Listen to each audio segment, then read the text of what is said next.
In today's show, I've got Jeff Selinger and Hans Noel. Jeff is a professor at Bowdoin, and Hans is from Georgetown. Both are experts on American history, and we're going to be talking about the history of our political parties and what, if anything, we can learn about the state of the parties today and in the future. But first, let's get warmed up.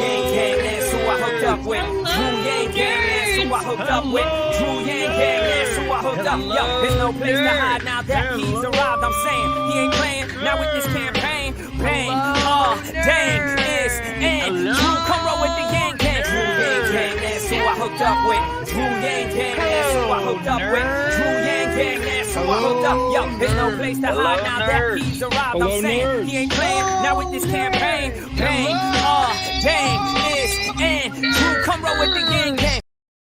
Hello, nerds. Hello, nerds. Hello, nerds. All right. Well, if anybody out there is a history nerd, this is going to be the show for you for the next 45 minutes or so, because I am really excited to have both Jeff and Hans on this show because within the American kind of political discourse, there's so much talk about, there's this two-party duopoly, and it's so terrible, it's so broken. And one of the things that occurred to me is we should talk to some people who've thought about this like a little bit more than just the last 5 or 10 years and can kind of go a little further back in time, because I'm guessing, it wasn't always like this. And it'll be interesting to kind of understand and unpack a little bit how we got here. But before we do that, why don't we start with some introductions, and we'll start with you, Jeff, and then move on to you, Hans. So, Jeff, who is Jeff Selinger? Well, thanks, Tom. It's great to be here. Jeff Selinger is a associate professor of government at Bowdoin College in Maine, and I'm an alum. Thumbs up from Tom. My areas of teaching and research are focus on political parties, American political development, race and political development, and I wrote a book called entitled "Embracing Dissent: Political Violence and Party Development in the U.S.," which looks at the long 19th century and how political leaders throughout history have attempted to taken steps to minimize the potential political violence that could result from party competition. Now working on a new project that is a kind of an intellectual history of the study of political parties in the U.S. Very cool. Well, it sounds like we'll have a lot to talk about in a little bit. Welcome to the show, Jeff. And I should say, I took some summer classes at Georgetown, so I'm a partial alum of Hans's institution as well. Welcome, Hans. Thanks. Well, we're happy to claim you. So I'm Hans Noel. I'm an associate professor of government at Georgetown University. Most of my research is on political parties and ideology, mainly in the United States. My first book was political parties, political ideologies and political parties in America. So about the dynamics between ideological coalitions and ideology and party coalitions and how they work out over the course of American history. I'm also co-author of The Party Decides, which is a book on presidential nominations and the role that political parties and party activists and party leaders play in shaping who their parties nominate. And those are broadly the interests. Then I'm still doing research and looking into questions on both ideology and party coalitions. Love it.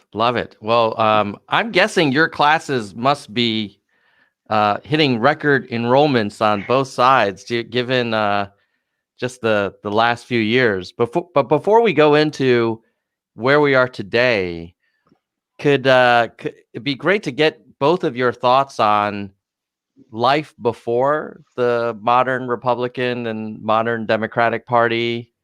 And was there ever a period where there was, a little bit more diversity and a little bit more competition, what was life like before the donkey and the elephant world?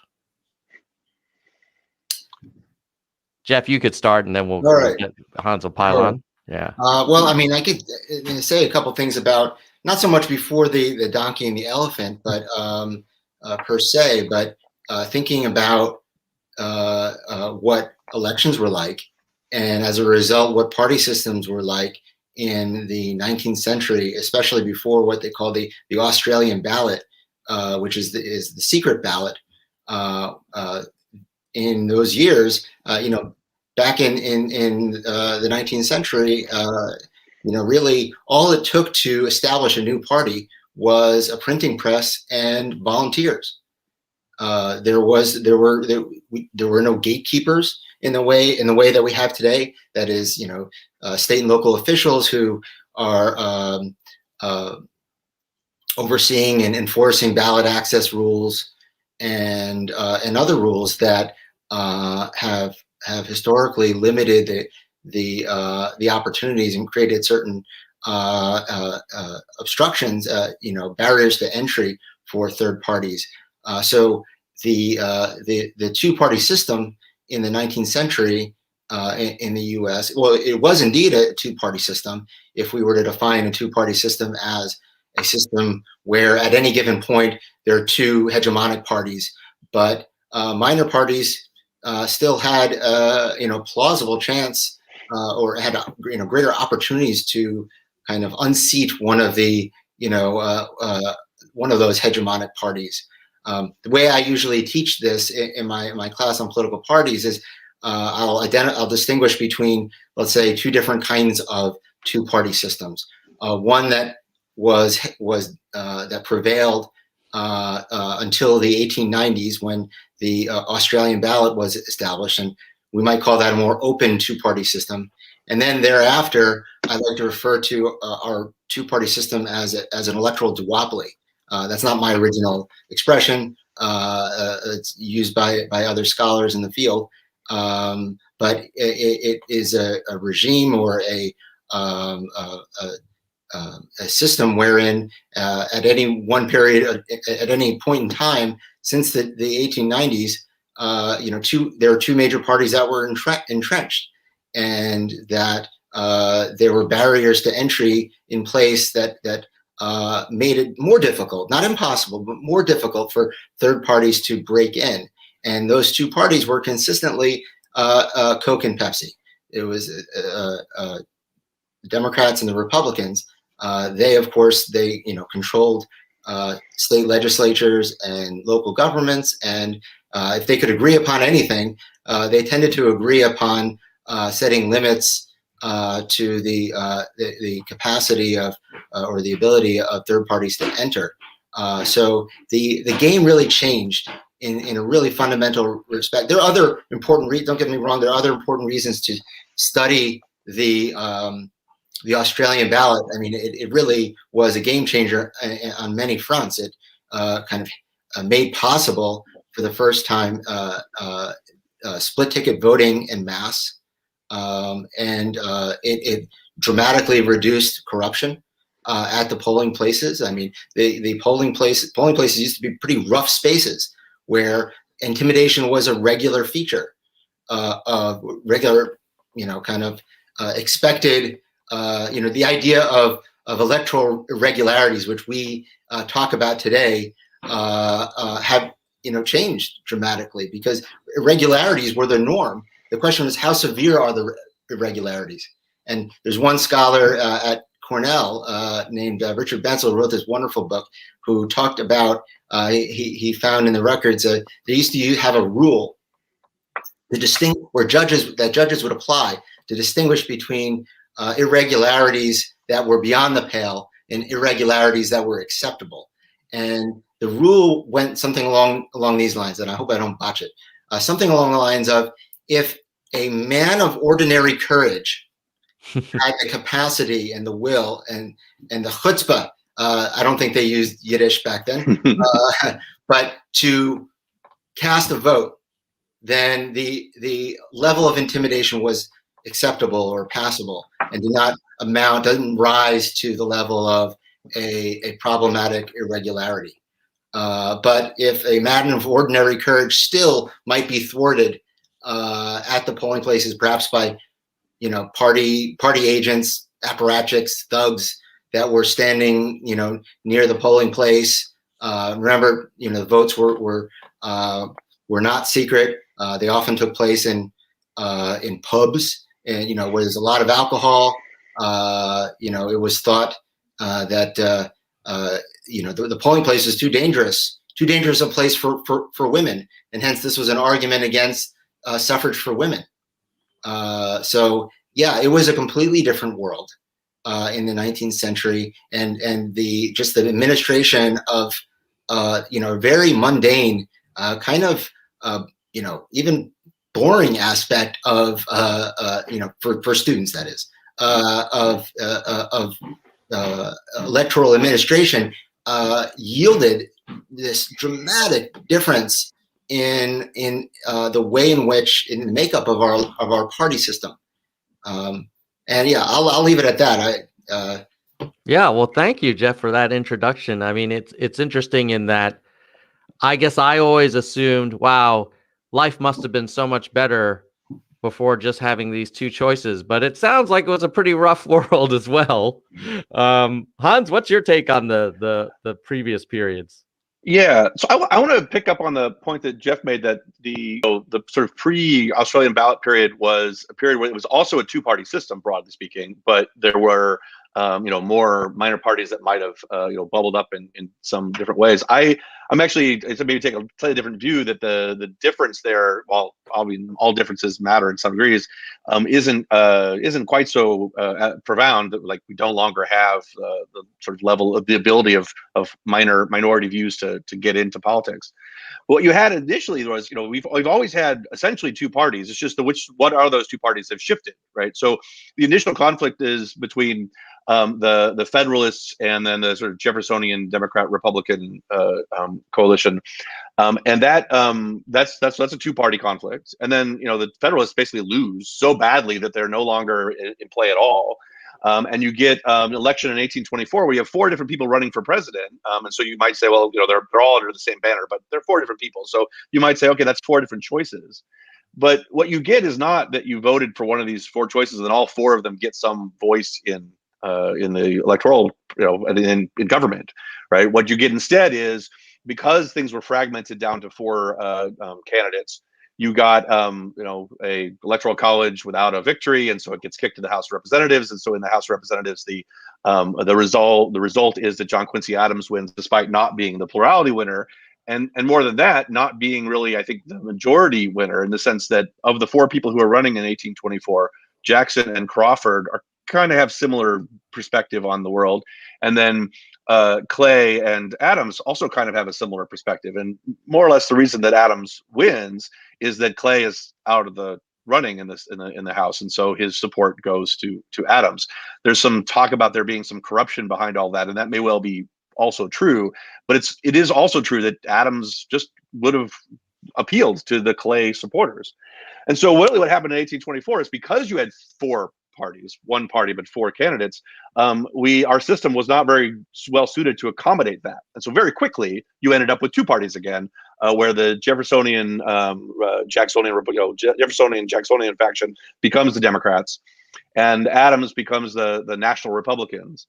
And then there are other parties that move in and out over the next several elections, but really it's the case that the Democrats continue, they persist, and the National Republicans transform and eventually become essentially the Whigs, not one-to-one, but a transformation. And then the Whigs eventually transform more or less into the Republican Party.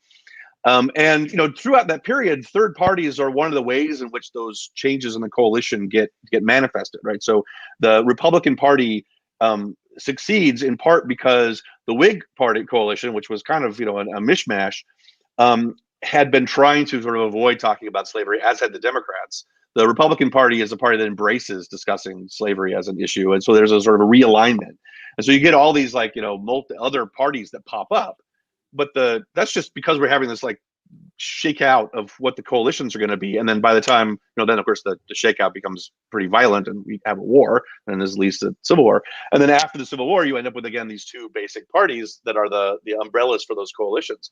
But the coalitions continue to churn and change. And so sort of the exact same, we have these intersectional cross national coalitions that are in the Whig Party and in the Democratic Party, that same dynamic that eventually yields the Republican Party happens again with the Democrats and the Republicans in the 1950s, 60s, and 70s, except that the Democratic Party doesn't go away. It just changes what it stands for. And the Republican Party doesn't go away. It changes, so on to a lesser degree, but changes also what it stands for. And then those parties have continued to evolve and shift. And so there's a difference because it's not a bunch of different parties bubbling up. Instead, it's happening within the parties. But a big part of the story there is not only the Australian ballot, but the increasing, sort of internal democratization of the parties, both for activists and elites, and then later for actual voters who can participate in primaries, which means that those kind of pressures that would have led to the creation of a free soil party and a liberty party and eventually a Republican Party instead just happen within the parties and change what they stand for. I'm not saying that's not an important difference, but it is. It's not quite the same as the difference between a two-party system in the United States and then sort of a really free-flowing multi-party democracy that you see in most, say, European countries. Do you think has there been a demand for that more of a free-flowing approach in the past? It seems like the two parties have been. There's always been, or not always, but there's been two parties that dominate for a long time. And I'm just curious, like, you look at other countries and it seems like there's a greater diversity. And why is that diversity kind of contained within the parties? And there's these factions, but they generally they're wearing one shirt or the other shirt. Any thoughts on why we as a country don't have a more free-flowing system? I think if I could jump in, the big part of that story is what political scientists like to call the Duverger's law, and this is the observation that the system of the electoral system that we have that predominates, across just about all American elections, certainly today, from your state legislative elections and elections for governor to House and Senate elections, and in a modified way for the president, you have what they call a single member district plurality system. That is which a single member district plurality system, we sometimes call it a first past the post. There's some other expressions. Hans, what would be the I mean, anything that's majoritarian is the main thrust. But yeah, first past the post or single member districts with plurality rule. Yeah. Yeah. So so there are districts, and there's only one winner. They're geographic districts. There's only one winner from each district. Whoever wins the most votes need not be one need not win a majority, but a plurality. So the most votes it takes the prize. And in systems like that, an old political scientist from France observed that those kinds of systems, electoral systems, will yield over time, or likely to yield a two-party system, because for a couple of reasons. One is that it incentivizes, or there creates incentives for voters to vote strategically. That is, to when they go in the ballot box, to if there are more than two candidates, they might decide that they, instead of choosing the candidate that they most prefer, they might see that the candidate they most prefer doesn't stand a very good chance of winning. Maybe is not so popular, and so they instead vote to prevent their least preferred candidate from winning. And that tends to consolidate support behind the most well-known parties and party candidates. And the other reason is that when you think about, well, who invests in the kind of supply side of party candidacies, if you're an investor thinking about starting a new party, and you know that the only way you win anything is if you come out effectively in first, it's going to create a disincentive to invest, or a disincentive for candidates to run. that usually if we had a more if it was a market and an economic market, and we were talking about investors and trying to entice investors into the market to entering, it's not, usually, achieving some market share would yield some gains, whether it's 10% of a market, whatever the market may be, or something less. The prospect that you enter a market anew and leap straight to the top and be the largest, have the greatest market share, the chances of that are really quite slim. So that discourages, from the supply side, from the point of view of politicians and those who who contribute to politicians, discourages third party and fourth party participants. So that is the big, kind of elephant in the room, structural condition that incentivizes this two-party pattern, which we've seen basically since the founding. Everything that Hans mentioned about the 1820s is spot on. But the only thing I would just add to that, to just build on it, is to suggest that it's the Electoral College itself, has a kind of operates a little bit in that way, that if you want to win the big prize, you want to build a national majority coalition, and and it's because of that you had the first party system between Federalists and Jeffersonian Republicans. That was a two-party system of sorts, and of course it broke down, and then in 1824 you had that very pivotal election where there were four major opponents, and then things unfolded as Hans mentioned. But yeah, it is that is the macro condition that yields the pattern that we see today. It is amazing to think, would a Tesla ever exist if you said, well, Elon, you need to beat Ford and GM on your first year if you're going to create any value. I wouldn't invest in that company. But I'm curious, Hans, your take on this, because a lot of the audience for this channel is familiar with Andrew Yang's advocacy for ranked choice voting. Other people have advocated for approval voting or star voting, but basically alternatives to the first to the post approach. And I'm wondering, they sound like new ideas, but has that stuff been discussed in the past? I think the principle that Jeff described is probably some French guy from a while ago, not just a few years ago. No, the 50s, the original writing. Yeah. Yeah, no, I mean, I think that there's an important dynamic here. I kind of like to push back a little bit on the idea that the market metaphor in the way to think about this. It totally explains what's happening. So I mean, it's a very useful metaphor in that way. But it ends up being a little bit misleading, I think, because politics isn't a market, right? So one metaphor you get from time to time is like, well, if you go to ice cream, or buying an ice cream at the ice cream shop, or you want to go buy cereal, there's a billion different flavors of cereal, right? And isn't it crazy that we only have two choices here, right? But if you go to the grocery store to buy cereal, and you buy Wheaties, and you take them home, you get to eat Wheaties, right? And you don't care what I do. And I go later and I decide to buy, Cheerios, then that's fine too, right? But in a democracy, what we have to ultimately have is a government, and that government is not just based on my choices where I get what I choose and you get what you choose. We have to coordinate and then collectively choose something. So what happens in the kinds of places that have other institutions? So ranked choice voting and approval voting and so forth, that's a system that is used in a lot of places. Most places that have proportional multi-party systems, though, that's not what they do.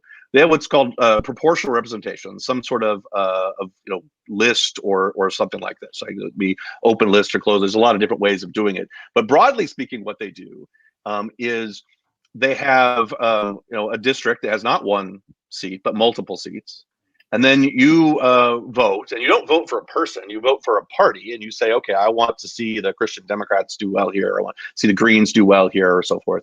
And then whatever proportion of the vote that party gets, they get something like that proportion of the seats that are up for grabs. It's not going to be 1-to-1 because it depends a little bit on how large the district is. In the Netherlands, where they have one giant district, it gets pretty close to being straight up proportional. So if you have 30% of the support in the Netherlands, or for that matter, if you have 10% of the support in the Netherlands, you'll get 10% of the seats in the legislature. And so then you go to the legislature and you have 10% of the seats. But what good are 10% of the seats? Well, the reason 10% of the seats might be worth something in most of these other countries is because of other institutional differences. So Duverger's law is the great first step into what's going on here. But another big piece of the puzzle is the difference between a parliamentary system and a presidential system. So we have a presidential system where there's one president, and so you have to get a majority there because of that. Electoral college exacerbates it, but it's still one president. In a parliamentary system, if you have 10% of the seats in the parliament, and then you go to form a government, that those 10% might be necessary, right? Because nobody has a majority. And so the largest party might have 30%, and then they would look around, and here's another party with 10%, another party with 15%. They would form a coalition government, and then your 10% counts because you got to be in government. We don't have institutions that do that. Even if we changed our electoral rules, we wouldn't get there unless we changed what happens to know how we form governments. There are multi-party presidential systems, but usually what happens is that those individual parties then form an alliance and like a sort of a big party that votes for the same president, because you have to get 50% plus one to guarantee that you win the presidency. You can win with less if there's lots of fragmentation, but you would say, well, I wouldn't want to do that. And the same logic that drives you to two parties under Duverger would drive you to at the very least two coalitions campaigning for president in a presidential system.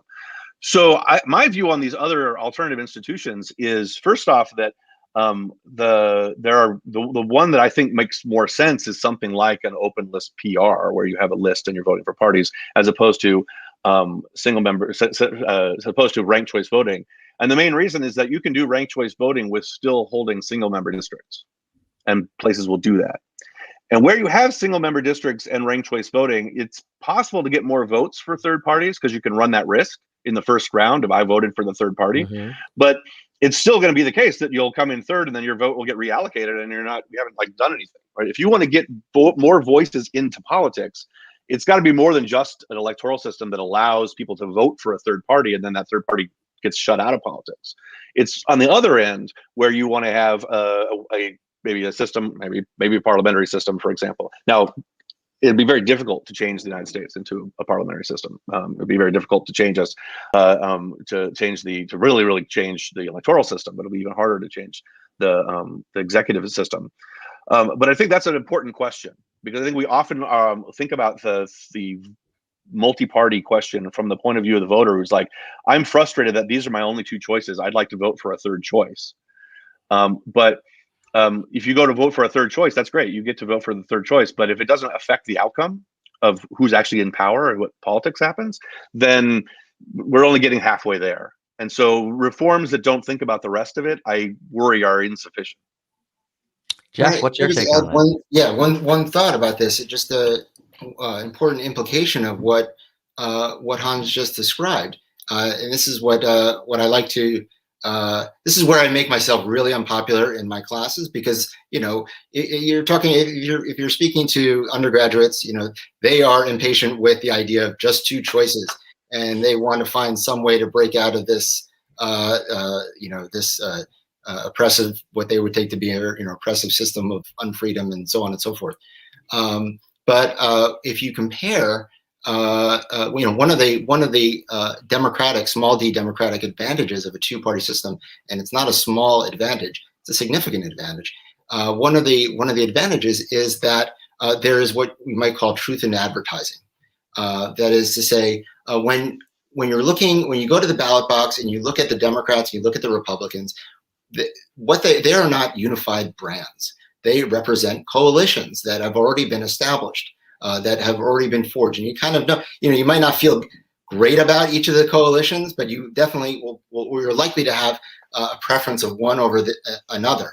What happens in multi-party systems, however, is that, just as Hans was describing, is that there might be a number of different parties, and on some level, there's greater voice. There's certainly a greater diversity of party labels that have won some seats But what has to happen after the election, and this is after the election, is a coalition has to form to govern. All right. So if you are voting in a PR system with multiple parties, and you felt like you have made you cast a principled vote in favor of, let's say, the Green Party, and your Green Party only wins 10% of the seats.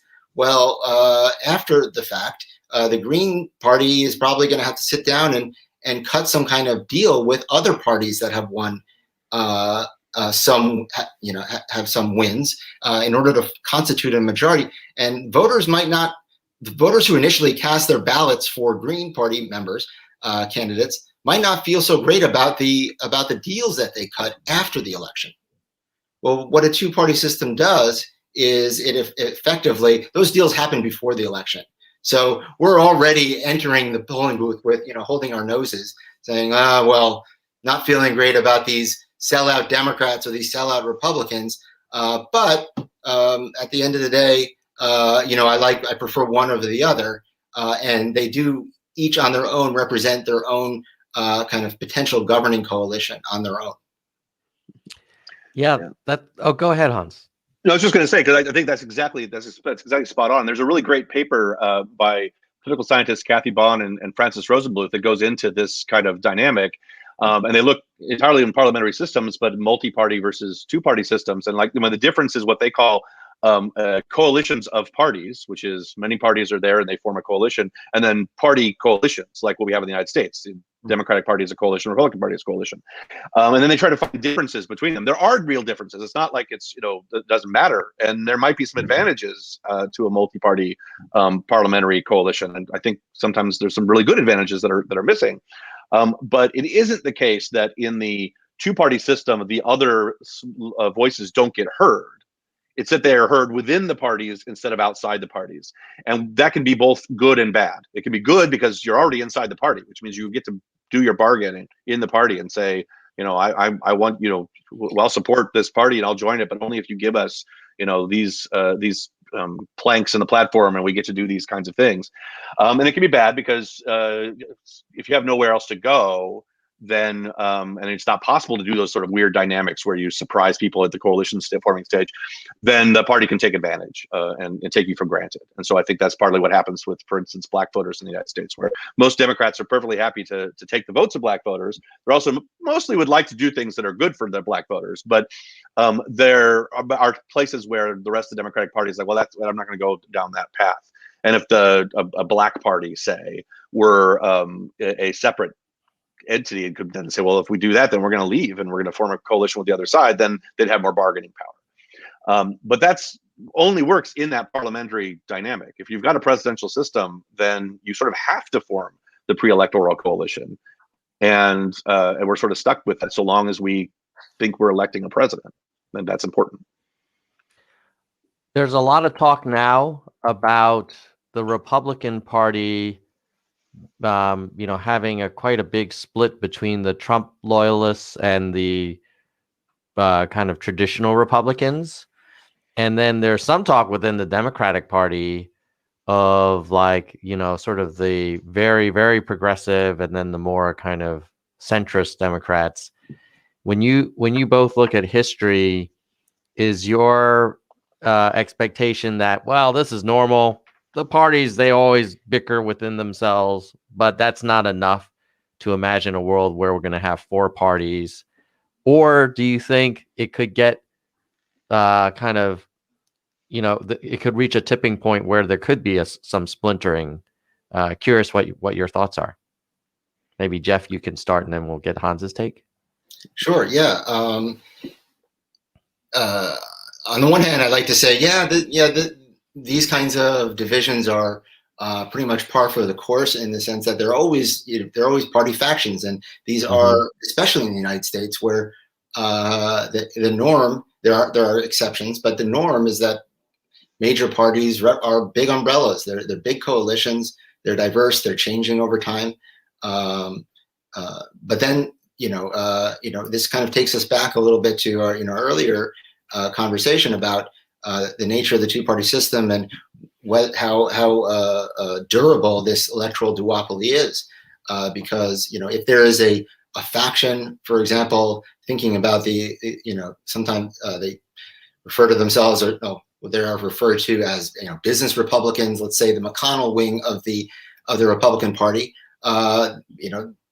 That's a wing of the party that has there's a lot of money behind that faction, to put it gently. And if there is an opportunity, it wouldn't be shocked to see an attempt to create a viable third party, if only for a period of time, to kind of to maybe induce a shift in power or a shift in orientation of the Republican Party itself. The third parties that movements that have come from below, from the grassroots, they haven't done very well over the last century. I mean, there have been the big third party efforts that through the looking at the 20th century. The most successful ones were either led by a celebrity, someone who could bankroll a huge party apparatus, or had concentrated support in a geographic region. That tends to be the pattern of those movements that have succeeded in the 20th century. There might be an exception here or there. But now we're looking at, if there is a strong candidate or set of candidates who have financing and who are deeply, if they should remain deeply disenchanted with the Trump wing of the party, which is looking increasingly hegemonic within the party. I think it's not outside the realm of possibility that we might see a new effort. I don't know if it'll succeed. That is way beyond my pay grade, and I make terrible predictions, and so I'm not going to, kind of go too far out on a limb there. But I do think we are looking at a different, factional politics within the parties doesn't always look at the divisions, especially when we're looking at the Republican Party today.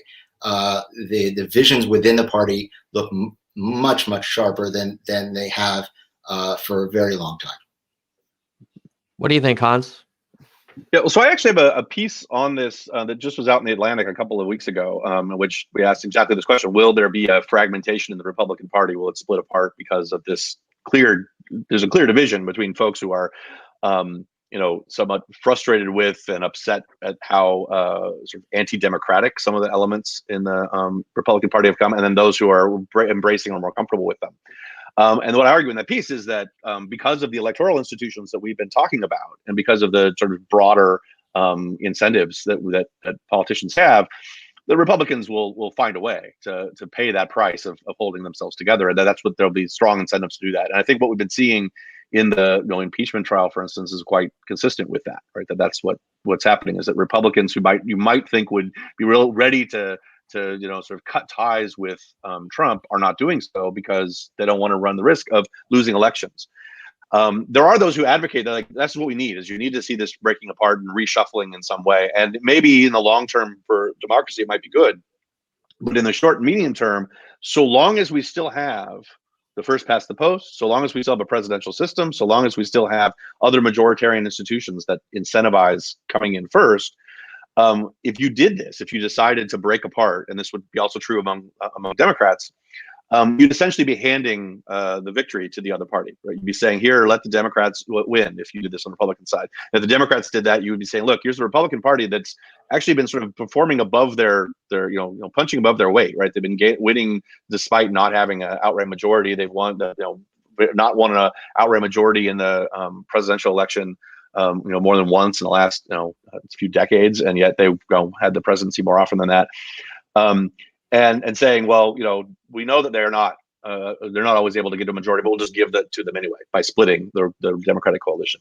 There's actually a really illustrative case of this in U.S. history, which is the election of 1912, right? And I mean, it's worth digging into the election of 1912 a little bit, because what happens here is that in 1912, the Republican Party's incumbent is Taft. he's the incumbent, so he's probably going to get renominated. But Taft is sort of a mainstream Republican, meaning more conservative. And Theodore Roosevelt, who had been a president, that's kind of important, had been a president as a Republican in the past, decides to challenge him. And this is in early days of the primary process. It's not in the post-reform period, so primaries aren't as significant then as they are now. But it's still a way to start, sending people to the convention. And so Roosevelt does pretty well and starts to make some inroads, but he doesn't get the nomination. It's a lot, you get really interesting dynamics at that convention, what happens, but he doesn't get the nomination.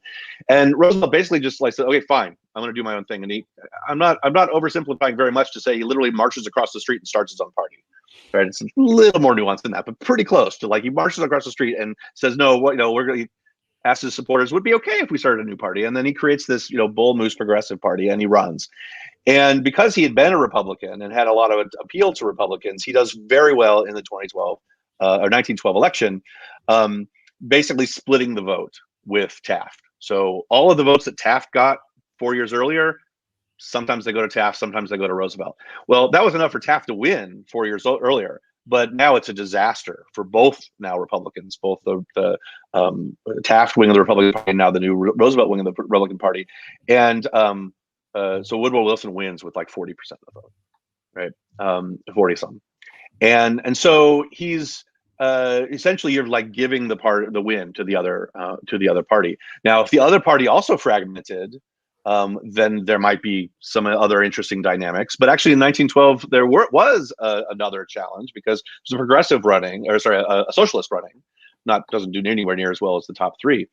And that's not enough because that Democratic Party, which is a very different Democratic Party than today, wins, and then Wilson is the president. So that failure to think strategically about holding the party together meant that the other party won. And in a more polarized era today, we could only expect that would be more profound, right? Because one party that starts to collapse would, if it really did splinter that way, would not be met by a similar, people switching over and say, oh, well, I'm willing to support that moderate business Republican because I used to vote Democratic, but only because I didn't like Trump. With polarization, that'd be less of that. So given our institutions, it doesn't strike me as a sort of wise move for any politician to not support one of whichever party it is that's the better coalition for them and their interests. Do you think there's any historical insight around this set of conditions that we have today? The first past the post voting, the winner take all of electoral votes for most states. Was that an accident of history, or was that something where, the founding fathers thought about all the options and they said, no, this is the least bad one for these reasons? Because it does seem like whenever we want to talk about more competition between, parties and having more choices, we get stuck with well, that's not how congressional representatives get elected. That's not how presidents win. So you could talk all you want about a third party, but this system is working as intended right now. Is it working as intended, or is it just it just accidentally happened this way? Yeah. Go ahead. Good. I was gonna say, I don't know about intended. I think intended suggests that the founders understood things that I don't think that they did understand about how these institutions would play out.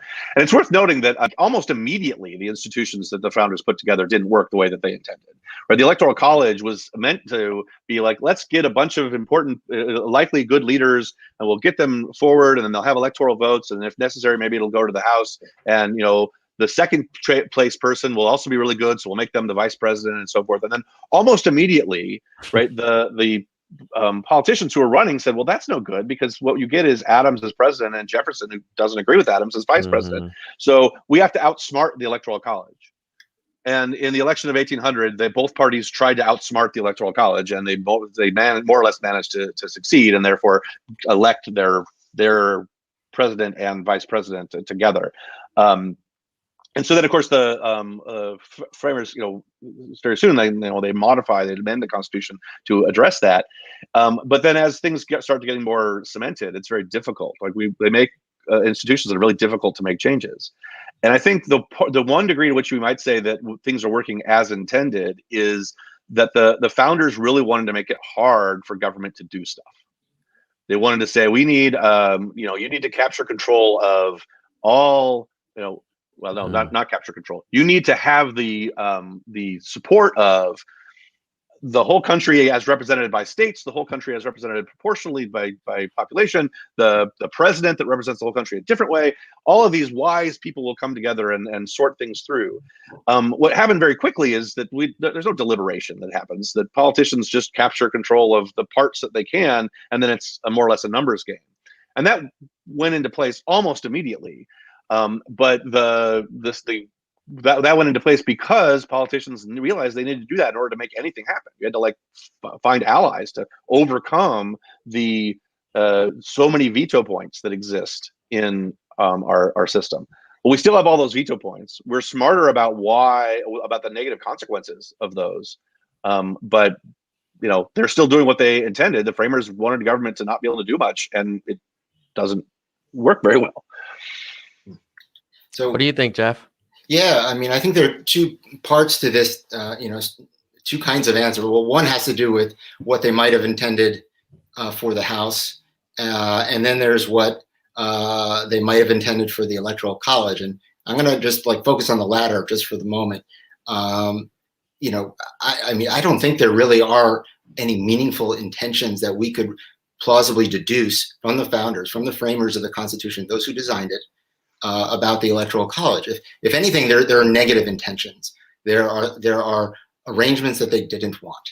The Electoral College was designed in multiple stages, and to the extent that there were intentions, there was an important role to the value for the separation of powers, because the original formulation was that Congress would decide who the president is, and then that was on the table, and then that was rejected, and then the idea was, well, why don't we let the people decide? And you have James Madison, known as the father of the Constitution, who got up there and basically said, you know what? Maybe having the people decide actually would be the best way to do it, be the most desirable way. But we can't have that because why? Well, certainly Virginia can't have that, nor could Virginia's sister slave states have that, because it would mean that it's not as if enslaved Americans would have the right to vote. So the effective representation of states like Virginia, were there a direct election of the president, the effective representation of Virginia and North Carolina and so forth would be substantially reduced. So from the vantage point of Southern delegates who were, expecting that they'd be able to take home to their states a settlement that had the benefit of enhanced representation thanks to the 3/5 clause, Madison and other slave state delegates knew full well that their states wouldn't accept a direct election because it would mean less influence for the election of the president. So that was a decisive, the role that slavery played in that calculation was decisive at that stage in the decision-making process. So that basically struck out popular vote. So then it was back to either letting Congress decide or some other arrangement. And so what they place on the table, this other kind of formulation, the Electoral College, which actually piggybacks off of the settlement that they had already made about representation, right? Because after all, how do we calculate the number of electors? We do it by adding the number of, each state gets the number of electors equivalent to the number of House members that they have plus 2 senators. So they basically had this compromise already established. And I remind everyone, as a person who gets very hot in the summer, this is where I really need to kind of add my 2 cents. They were in Philadelphia. It was really hot. They had already struck this deal. They're desperate to get out, right? And they're like, why don't we make use of that settlement? Bring it back in, and we'll incorporate it. And we've already agreed upon that. This will accelerate the process so we can all get to yes. And that's how the kind of the negative process of elimination scenario that yielded this this thing that we call the Electoral College, which so many are understandably quite unhappy with. Hans, do you agree with that that interpretation of Jeff's, that this was a compromise made by people who had spent a lot of time in the summer negotiating? Because I've heard another narrative, which is like, no, this system was almost divinely created, and you can't question the founding fathers. Like there was a magic in it, almost like it was handed down from a higher power. And, I want to acknowledge that perspective. I don't particularly agree with it, but I'm curious what your take is. No, I mean, I definitely think that the idea that it's sort of handed down or anything like that is, I mean, it's the kind of narrative that we tell. And I mean, there's a certain sense to, like, if there weren't problems with it, the idea that, like, oh yeah, the founders, they worked out hard, they worked out a deal, it served us well. Like, I get why people say that, but I mean, it clearly not just the fact that they were frustrated and hot, although definitely they were, but just the fact that, like, anytime you work out a deal, anytime you work out a system, it's hard. You have lots of people who disagree. Just imagine if right now, I mean, geez, if now, right, the current polarized world that we have in politics, that the current politicians had to, like, devise a new constitution. I mean, what would happen? That would be a nightmare, right? And that they would have to do it, right? If they were stuck, and then what they would come up with, we would probably not think was very good because of that problem. And I think, like, there's some wise things that were put into the Constitution. The idea that it could be amended at all is, of course, really important. Although it's, I think, terribly difficult to make amendments, so that the system could evolve and change. But a lot of what we have in our political system now is the result of not just the Constitution, but of decisions that happen both shortly and much later after about how to interpret and how to do things. The whole notion of a judicial review is not like written into the Constitution. It's something that then happened, and then we believe that that's the way it should work, and then we say that's how it works because it's been around for so long. Single member districts, a lot of states did not have single member districts until somewhat more recently, although there was never quite the level of proportional voting that I think you see in most other multi-party democracies. And then that was something that was created to try to address other problems, because you had one of the problems with multi-party systems is it makes it easy or like a majority, the runoff, for instance, you have in Georgia, for example. Those are systems that allow multi-parties to run, and then you just get to two. One of the things that those do is they also help to disenfranchise permanent minority groups that will never be able to make it to the final stage, right? So part of the reason why you have the runoff in Georgia, which is a system that is still majoritarian, but allows for people to have multiple parties in the first stage, is actually a voter suppression or suppressing the interests of Black voters move. So yeah, definitely the system evolves and in ways that were both unintended and even deeply counter to the sort of expectations of the founders. But I think that broadly speaking, we should just think of the founders as ordinary politicians, just like ordinary politicians today. And so of course the solution that they came up with would have been, maybe it stood the test of time, but only because it's very hard to change, and we would rather stick with it than completely undo everything, and not have a highly sort of romanticized view of both them as thinkers and of the thing that they produced. Well, Hans and Jeff, I know we have just a few minutes left, but I wanted to take on some audience questions, if that's okay. And the first one is from Kim. And she references, I'm not familiar with this gentleman, Peter Turchin, but basically the idea is that the state of American discourse is so tumultuous that it sounds like there's an argument that this is pretty close to when the country came to a civil war. What's your take? Like, is this just like, well, this is normal? There's always people shouting and, I guess, entering the Capitol from time to time. This is not a big deal. What are your takes in terms of the state of American discourse now versus in the past? I mean, one thought I have just off the top of my head is that an awful lot of, I mean, it is quite ugly out there these days. But I think partly, perhaps largely because of just how novel our system is today, because of the way in which social media has transformed the landscape. You have what I like to call, there's a lot of performative violence or posturing that when we see at rallies, we see there are men carrying AR-15s, and they don't really intend, most of them don't really intend to actually use those. It's meant to intimidate. It's intended for all of those people who surround them at the rallies, who are holding their phones and videotaping their, the rally event. A lot of the jawboning we see is in the spirit of, owning, so to speak, owning the libs or owning the other side, or embarrassing, making the others look silly, and it's in the gaze of a camera lens. It's intended for a wider audience that exists online, and that makes this kind of the vituperation and the rhetorical excesses that we see on a regular basis qualitatively different from what one might observe at an earlier period in time.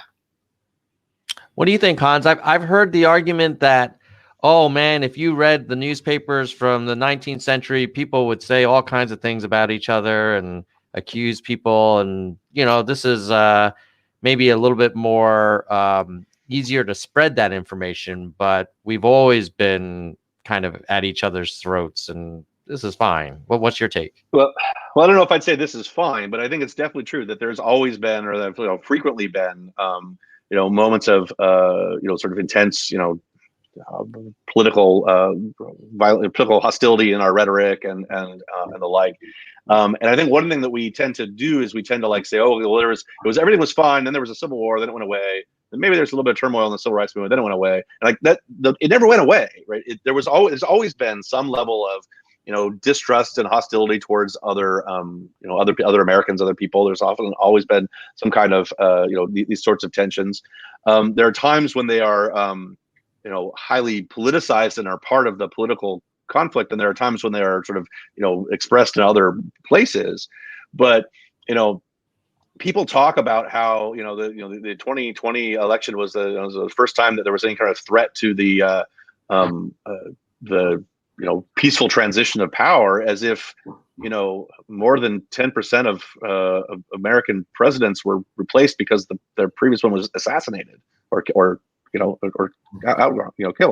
That happens a lot. I mean, the rhetoric around Abraham Lincoln as president and then his assassination is very similar to what we've seen now and today. Yes, but also the rhetoric around expanding the right to vote to blacks in the 15th Amendment, but also in the civil rights movement is similar. Right? You've got activists whose entire motivation was just, I want to get some people to be able to vote, and then they go to do that and they get killed, and their killers are not prosecuted. Right? This is the Mississippi burning example, and that's only one. Essentially that sort of thing. So this sort of thing recurs a lot. I'm not suggesting that means that the U.S. history is blood-soaked, although maybe it is. But what's unique about now, I think, is not that there's hostility. What I think is most unique about now is the degree to which that hostility is a deep part of our identities, which is sometimes it has been in the past, but not always, and deeply aligned with our partisan division. So there is a Republican view of the world and a Democratic view of the world, and there's that hostility. When you had that kind of hostility before the Civil War, for instance, it was not Democrats versus Republicans. And that was part of the problem, was that the Whig Party was trying to bridge things. The Democratic Party was trying to bridge things. And once they started to become a little bit more aligned, that also was when the Civil War happened. So I think that if anything's unique about now, it's not that the rhetoric has gotten more heated, but that the rhetoric is now sort of this perfect alignment between the left and the right, the Democratic Party, the Republican Party, liberals and conservatives. We have time for one more question, and this is from Patrick, which is what do you think these traditional Republicans, the Romney types, are going to do if the Trump supporters keep kind of dominating the GOP. I think the answer from the previous discussion is they really don't have anywhere to go, right? Like, if they start a third party, they're going to basically help the Democrats, which the Romney Republicans don't like, but they can't. So they just have to just suck it up and stay in the GOP. Is that what their options are? I guess they could go become Democrats, become conservative Democrats. What do you all think? Well, Hans, maybe you go first, and then we'll get Jeff. Sure. There aren't very many conservative Democrats anymore because this dynamic has been playing out, but that is one possibility. Of course, what happens then is that if a bunch of Romney Bush type folks became Democrats, because the Democratic Party and the Republican Party are so open to anyone who wants to join them and participate in them, then they might change. They might shift what the Democratic Party stands for. But right now, the Democratic Party is moving in the opposite direction. It has been for decades now, becoming sort of more consistently progressive, more liberal in the way that we use those words in the United States. And so then this infusion of Romney types might sort of arrest that a little bit, but it's not going to stop it. And so you'd end up at conflict within the Democratic Party too. Some of that might happen. You might see sort of a slight realignment. What I think is interesting is that some of the people who you might think who would want to like leave have become more comfortable with Democratic Party, and then their rhetoric and their views seemed to have become more progressive too, right? I mean, follow the trajectory of a Bill Kristol. Right. I mean, the awakening or the wokeness of Bill Kristol is something that is, an interesting dynamic. And part of that was once he cut ties with the Trump folks and cut ties with Republican Party and elements of it, he was sort of free to start like rethinking some things and becoming more like a mainstream Democrat. The Bill Kristol of today and the Bill Kristol who backed Sarah Palin would probably have a lot to disagree with each other on, I would imagine. So I think that the dynamics of it imply that the politicians, their views and attitudes are not fixed, right? If they want to have a career, if a Romney wants to have a career in the Democratic Party, he can do that. He just needs to abandon some of the things that he's voted for, and I'm not sure how wedded he is to them. The Romney that was the presidential candidate in 2012 is different than the Romney today, both of whom are not quite the same as the Romney who was a successful politician in Massachusetts. Right. And so he could decide to do that. And some of these people might be willing to do it. Others would not because they don't want to go that far to the left, in which case they have to stick it out. And I actually think for the sort of health of the Republic, it's better that they stick it out in the Republican Party and win that fight rather than abandon it. But of course, everybody's got their own political career to think about. What do you think, Jeff? Well, from the standpoint of politicians, those who are, Romney-style Republicans, they might find that they would follow a path that was kind of blazed by Lisa Murkowski, where she lost in her Republican primary and she ran as an independent in the general election. They might even, depending on whether or not they're they have a state has a sore loser laws. They might just decide to not contend in a Republican primary, instead run as an independent in a general election. That's one route that a Romney-style Republican can pursue if following maybe Congresswoman Cheney might be considering something along these lines in the near future. From the standpoint of regular voters, Romney Bush style Republicans, they might just stay home, or they might just split their tickets for a while. And of course, one option is to join the Democratic Party. And I do think it's really a fascinating kind of psychological experiment that's going on that we see with people like Bill Kristol, as Hans mentioned, and others who, once they're untethered to the Republican establishment, all of a sudden, there's an opportunity to rethink a whole host of other issues. Not that they become raging liberals or anything like that, but there's a lot of softening to be had there, and they could take on a new life with a whole new network like MSNBC and make new friends, and especially since some old friends probably no longer talking to them. Well, it is fascinating to have this discussion, and I take away that the idea of a third and fourth party is going to be a really high high hurdle if we ever get one, given the way the system is and how difficult it is to change the system.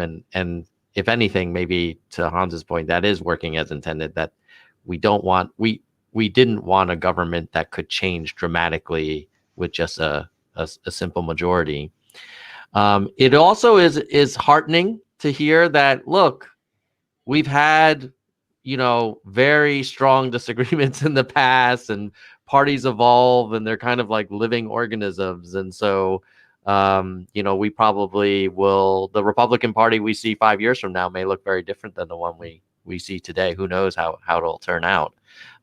Before we wrap up, is there anything else that you wanted to share with the audience in terms of parting thoughts or calls to action or things you're working on, or other angles that we didn't touch on that you wanted to bring up? And maybe we'll start with you, Hans, and then go to Jeff.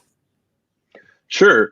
So, I mean, one thing that we haven't quite said out loud in this discussion, although we've been skirting around it, that would be worth mentioning, is if your view of the current political system is you're frustrated because you don't like either of the choices, you view it as, you'd rather have some other options.